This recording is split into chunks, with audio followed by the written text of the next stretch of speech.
नीतीश चाचा तू ही बचावा अपना बिहारियन के जान हो।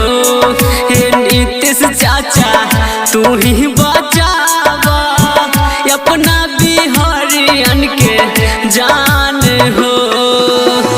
पड़लै मुसीबत होय छै बड़ दिक्कत, हिंदी बोलला पड़लै छै जान हो। हे नीतीश चाचा तू ही बचावा अपना बिहारियन के जान हो।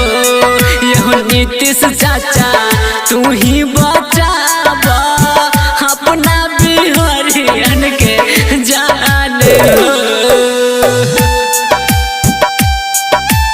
सुन रहल छी कंचन रिकॉर्डिंग स्टूडियो से।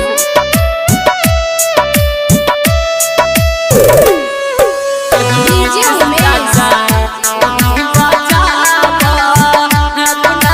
सुखीपुर बाजार।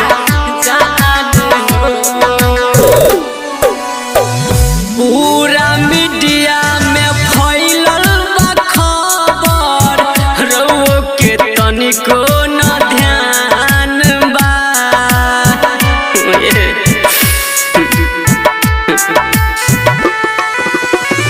माई से एगो बेटा दूर भइल, काहे बनल बेईमान बा। रोवत रोवत कहेले माई हमरो के ले त जान हो। ये नीतीश चाचा तू ही बचावा अपना बिहारियन के जान हो। ये नीतीश चाचा तू ही बचावा अपना बिहारियन के जान हो।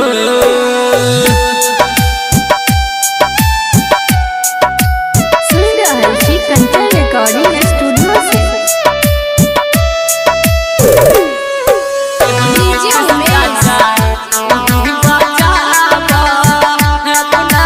सुखीपुर बाजार। काहे के बनल बा तमिलनाडु के लोगवा, बोल नयतना कसाई हो। चाचा बचा लो ना, तू लोग मर जाए। जितना बचल बा उनको हो जाए जनवा, कर न कवन होई उपाय हो। राधे रुस्तम करले निहोरा, कर न कवन उपाय हो। ये नीतीश चाचा तू ही बचावा अपना बिहारियन के जान हो। ये नीतीश चाचा तू ही